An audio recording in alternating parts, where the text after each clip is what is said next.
Hello there, my fellow myth and fantasy nerds. My name is Tanner, and I'd like to welcome you back to my YouTube channel. New hat? Check. New professional ring light that my sister-in-law got me for my Secret Santa gift? Check.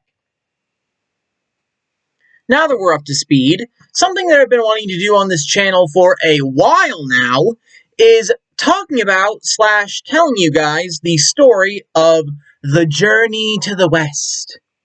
However, considering the entire journey is longer than the entire Lord of the Rings trilogy combined, maybe going over the entire story would be biting off a bit more than I can chew. So for this week's video, I will be, in essence, condensing the first 7 chapters of the journey. The ones all about the most famous character of the story, Sun Wukong, how he got his start in the world, and how he single-handedly made a name for himself as the Chinese pantheon's resident troublemaker. So as always, please make sure to leave a like on this video, share it with your friends, and subscribe down below. Pretty please! It'll help me make more content for you. And without further ado, allow me to introduce to you the story of the Monkey King. Roll film.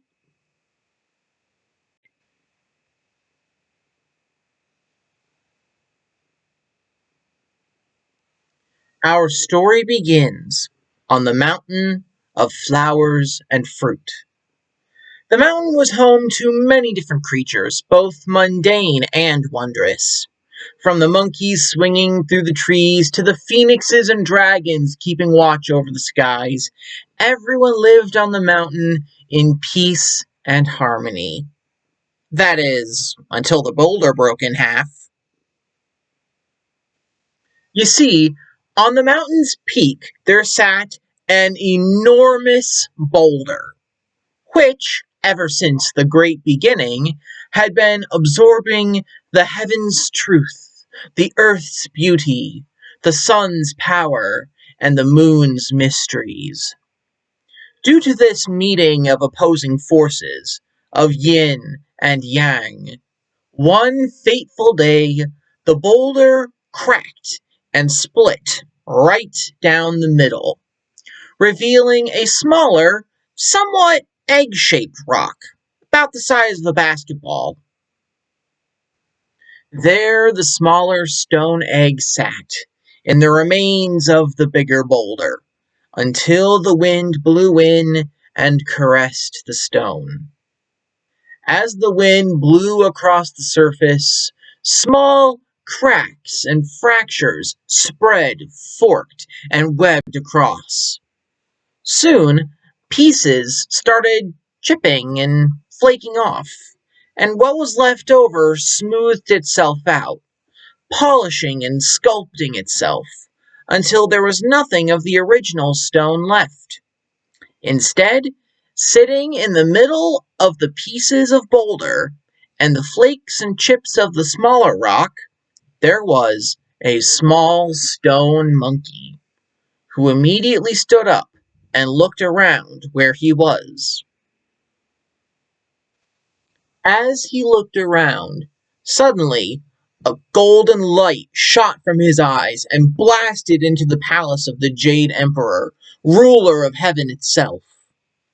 The Jade Emperor, startled beyond belief, sent 2 of his agents to see where the source of the light was.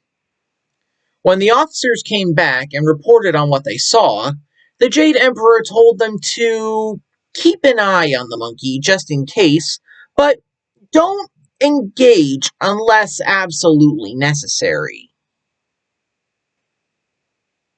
Meanwhile, back on the mountain, the stone monkey was too busy making friends with all the other animals living on the mountain. He especially loved the other monkeys, apes, and gibbons, who took him in and treated him as one of their own. They do lots of things together, from swinging through the treetops to gorging themselves on fruits and nuts to swimming and bathing regularly in the nearby stream. One day, while they were swimming, One of the monkeys said, "Does anyone else wonder where this river comes from?" The others looked at the monkey who asked the question, and then at each other. In truth, no one thought about that until now, but since someone else mentioned it, now it was all any of them could think about. Eventually, a young gibbon said, "Let's follow this river upstream and see where it takes us." The others screeched, hooted, and howled in enthusiastic agreement. Off they went through the treetops, following the river as far back as they could. Soon enough, all the monkeys, apes, and gibbons found themselves at an enormous waterfall.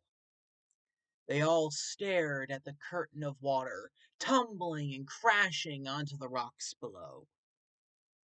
As they stared, another young monkey said, "Anybody else want to see what's behind that waterfall?" Once again, no one thought this until it was brought up, but when it was, suddenly, it was all any of them could think about. "I have an idea," spoke up an ape. "One of us could jump into the waterfall and see what's behind it." The others hooted and hollered, and another young gibbon said, "Whoever does this would surely be our king." The screeching, hooting, and hollering grew more after this statement, but then slowly died down. Who among them was even brave enough, or at least reckless enough, to jump behind a waterfall? As everyone else stood there, pondering, the stone monkey, seeing a golden opportunity, took a running leap and dove into the waterfall. Now, one would think this surely led to the monkey giving himself a concussion, or worse, but no. Instead, behind the waterfall, the stone monkey found himself in a large cave, with an iron bridge crossing a small stream, and a large stone palace, ready and waiting for someone to live in it. Seeing all this, he turned around, leapt out from behind the waterfall, and told the other monkeys, apes, and gibbons what he found. In their excitement, all the others leapt into the waterfall, found the palace, and immediately began trashing the place. Amongst the mayhem and monkey business, Stone Monkey sat down on the throne and called out for his friends, reminding them of their previous statement. The other monkeys, apes, and gibbons remembered what they said and bowed to Stone Monkey, who they renamed Handsome Monkey King. There they lived for years and years in the palace of the Water Curtain Cave. Unfortunately, those good times couldn't last forever. You see, one of Monkey King's oldest and dearest friends soon succumbed to old age. This distressed the Monkey King to no end, and he decided to do something about it. He knew that the immortals, the sages, and the Buddhas all live forever, so he set out to learn the secrets of immortality. His subjects built their king a raft, and he set sail, promising them he would return when he learned that great secret. He traveled for many days and many nights, until he came upon a new land. He wandered around for a few moments, and he soon stumbled upon a group of strange beings. Beings that looked like apes, but were almost completely bald, and instead wrapped themselves in cloth to keep warm. These hairless apes were waiting along the shoreline, fishing and gathering clams, oysters, and other seafood to eat. However, when they caught sight of this strange monkey walking towards them, they turned and ran in fear, abandoning their nets and fishing rods. Some even left some pieces of clothing behind on the beach. The Monkey King took these abandoned clothes and continued to make his way on foot, searching far and wide for someone to teach him the secrets of unending life. Soon enough, he came across a temple where the great Master Subodhi resided. When Monkey King arrived, at first he couldn't figure out how to get in. He waited outside the temple gate for what felt like months until a seemingly very young student opened the door and found Monkey sitting there. "Ugh, finally," the Monkey King said, leaping to his feet. "Come in, Monkey. My master has been expecting you." The student led him into the room where Master Subodhi was meditating. Monkey King walked over to the master and bowed low. "What is your name, and from where do you come?" Master Subodhi asked. "I come from the stone palace of Water Curtain Cave, on the mountain of flowers and fruit. As for my name, I go by Handsome Monkey King." "I am impressed you came from so far away just to meet me," the master said. "Although that does sound more like a title than an actual name. What did your parents name you?" "As far as I know, I have no parents," the Monkey King replied. "All I know is I was born from an egg that was hatched from a stone." At this, Master Subodhi smiled. "At last, the day I've been waiting for has come. I shall teach you all that I know, but first, you must have a name, a true name. From now on, you shall be known as Sun Wukong." Many years passed, and Master Subodhi taught Sun Wukong many secrets. Immortality was one of them, sure, but he also taught Sun the art of 72 earthly transformations, allowing Sun Wukong to change his shape at will, and the cloud somersault, allowing him to travel great distances in a single bound. As this was going on, Master Subodhi noticed that Sun seemed a little cocky, and his moral compass was definitely out of whack. He told Sun not to show off his abilities too much, because people would want him to teach them these techniques. He explained that if he were to teach just anybody, they would most likely use them to cause trouble, and if he refused to teach those who asked him, they would surely take it as high insult.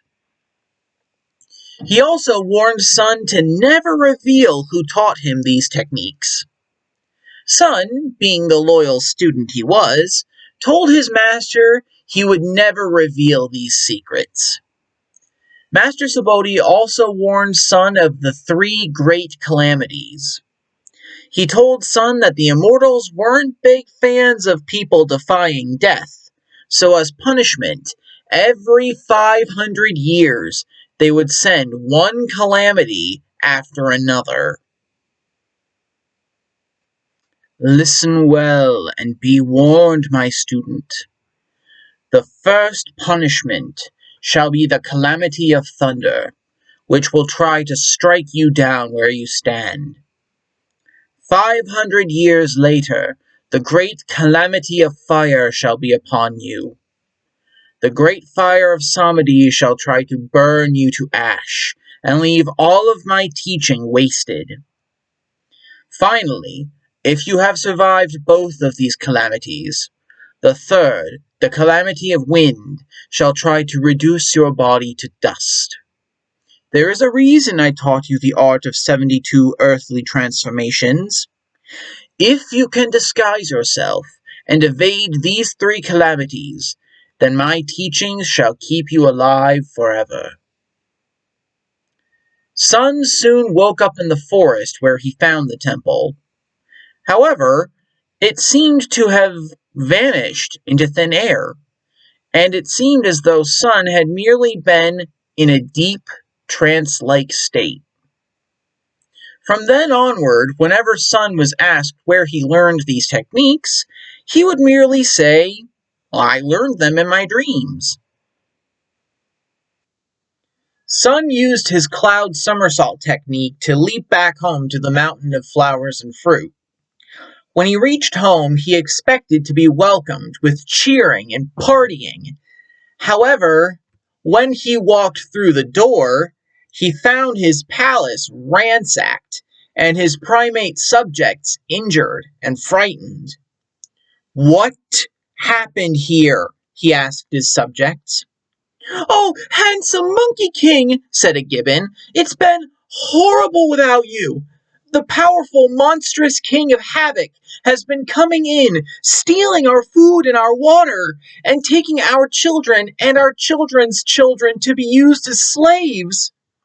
"Then there's no time to waste," Sun Wukong said, and he set out to the cave of the monstrous king. Arriving there, he was met by a towering demon with the horns and head of a bull, wearing armor as black as night. The monstrous king and the Monkey King battled on the mountain, the monstrous king wielding a mighty sword, and the Monkey King using every trick and technique Master Subodhi taught him. Needless to say, the monstrous king and his minions didn't stand a chance. When they were sufficiently pulverized, Sun Wukong saved the kidnapped baby monkeys and brought home the monstrous king's entire armory, so that the monkeys would be prepared for the next demon that tried to mess with them.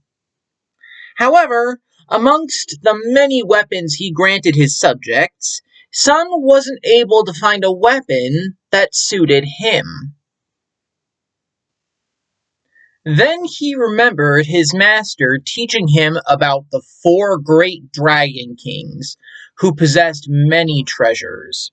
So he traveled to the nearest undersea palace and requested an audience. Ao Kuang, the dragon king of the Eastern Sea, was a polite, diplomatic fellow. He granted Sun an audience, inviting him for tea, and listened to his request for a weapon to protect his people. Thinking this was a perfectly noble request, the Dragon King led Sun to his treasure room, and he had his servants bring forth weapon after weapon after weapon. Sun rejected every single weapon brought before him. None of these were quite what he was looking for. Then he noticed there was a large pillar made of iron, which seemed to be glowing. The Dragon King was stunned at this, as this was a weapon that hadn't yet chosen who would wield it. That is, until now. "Now this is more like it," Sun said, ripping the pillar out of the ground and waving it around like a staff. He soon learned that his new staff could change its size according to the user's whims, and he found the best way to store it was by shrinking it down to the size of a needle and tucking it behind his ear. As Ao Kuang now thought Sun was definitely overstaying his welcome, he summoned his brothers, the other 3 Dragon Kings, and they decked the Monkey King out with new clothes fit for royalty.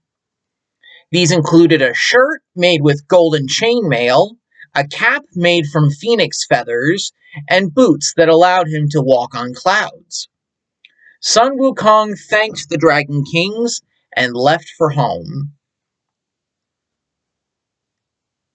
When he arrived back, word about the monstrous King of Havoc seemed to have apparently spread like wildfire, because the other local demon kings came to the palace of the Water Curtain Cave to form an alliance with the Monkey King. Word spread throughout the cosmos, until even the gods of heaven decided to punish this Sun Wukong for threatening the Dragon Kings. They conscripted the 10 kings of the underworld and told them to steal the Monkey King's soul as he slept and drag it to the depths. When Sun Wukong woke up one day and found himself in the underworld, he was pretty peeved. "Don't you know who I am? The 10 Kings have no jurisdiction over me. I'm immortal!"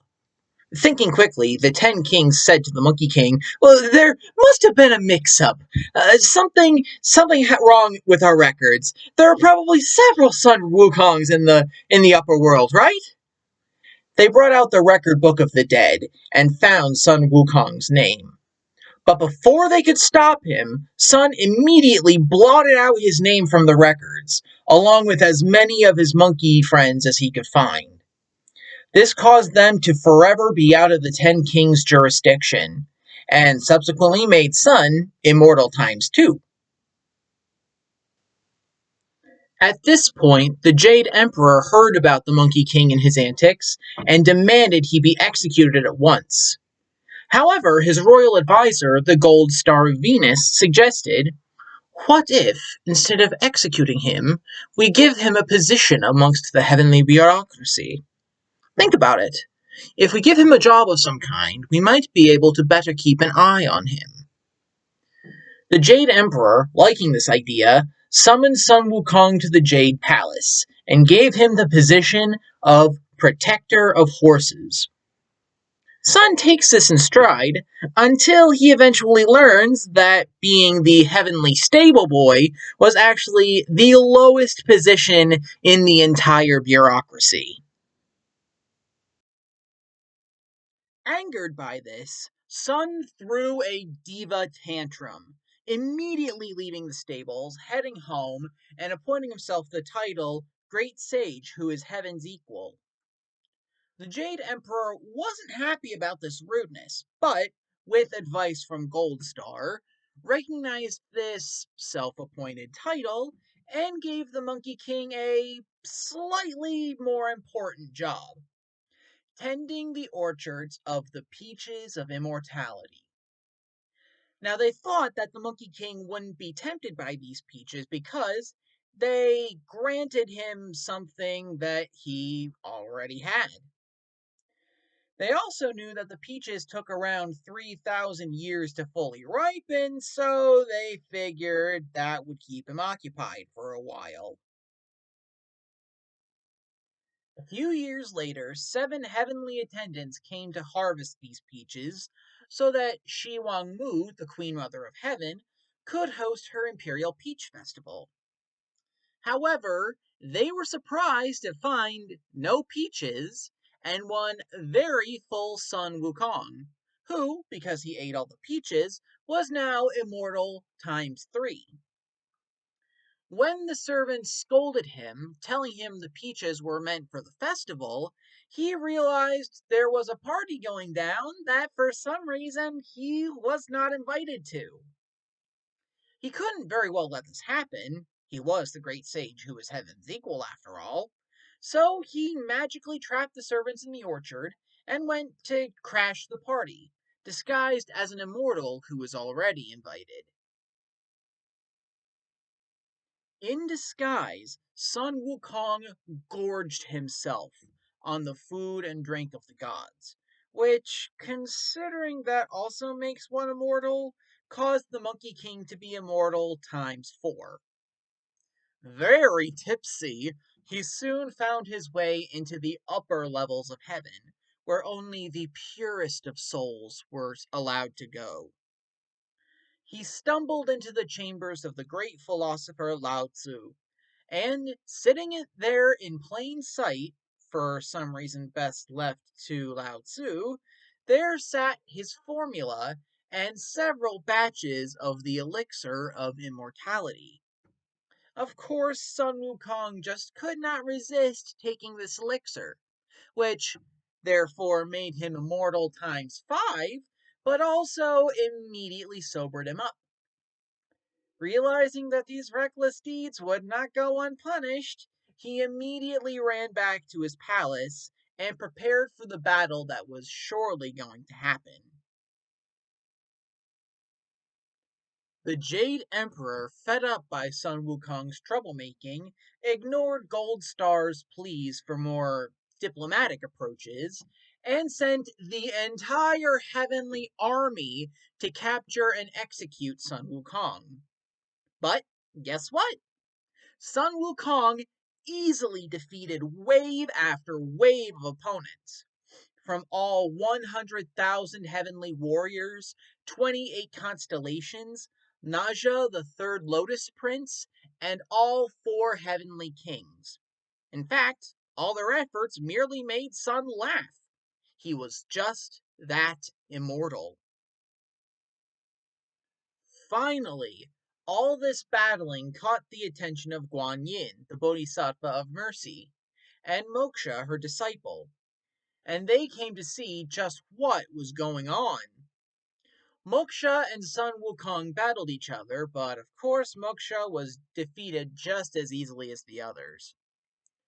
Guan Yin then recruited the great warrior Erlang Shen, who also just so happened to be the Jade Emperor's nephew.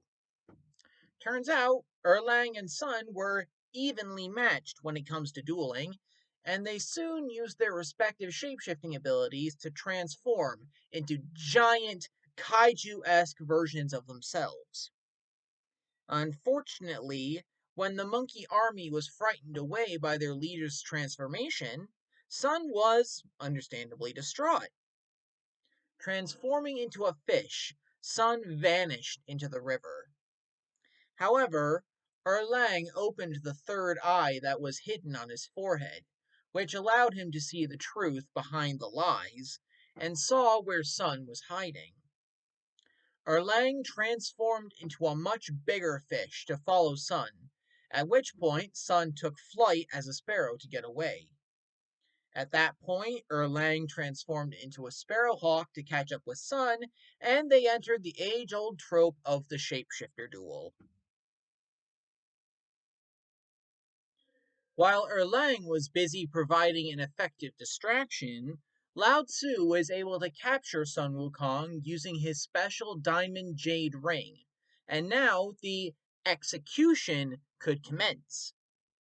However, the other immortals soon found out that since Sun was immortal 5 times over, nothing they tried could even so much as tickle him.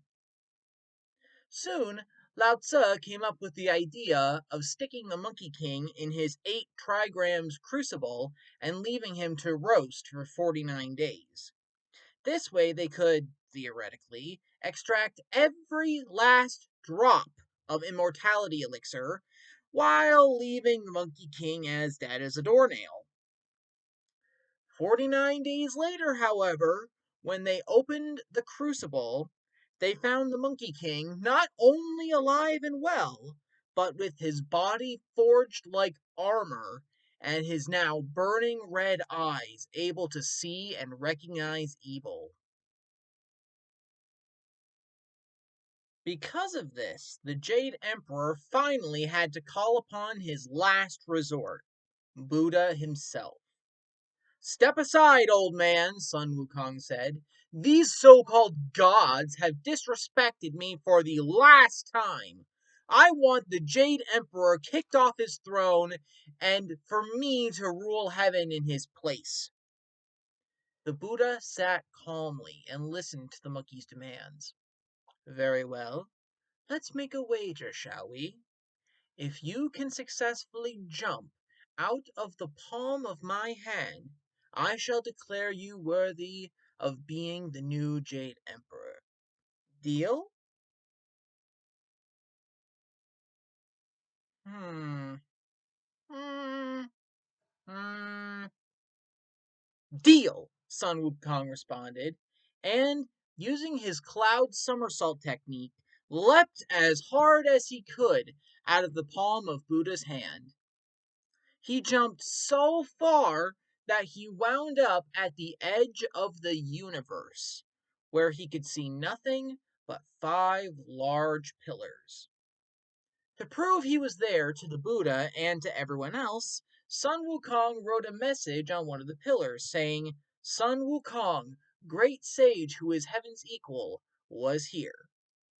Of course, being a monkey, he also decided to pee on the pillar for, I guess, good measure. Ew. Leaping all the way back to Earth, Sun stood in front of the Buddha and said to him, "Ha! I won the bet! I made it all the way to the 5 pillars of heaven. Now make me Jade Emperor." The Buddha smiled and said, "That may be so, my dear simple monkey." Sun scoffed at being called simple. "But you see, as I am one with everything, you never even left the palm of my hand." Sun took a closer look at the Buddha's hand, and sure enough, there at the base of his thumb there was a tiny inscription saying, "Sun Wukong, great sage who is heaven's equal, was here." As Buddha showed these tiny words to Sun, the Monkey King also caught the faint yet unmistakable whiff of monkey urine. Suddenly afraid for his life, Sun Wukong ran as fast as his monkey legs could carry him. But Buddha merely had to turn the palm of his hand over, and the Monkey King was immediately trapped under a mountain, with nothing but his head and his hands sticking out. Of course, Sun could have broken free easily, had it not been for the Buddha sticking a paper seal at the mountain's peak, thereby trapping Sun Wukong so he could learn humility and patience.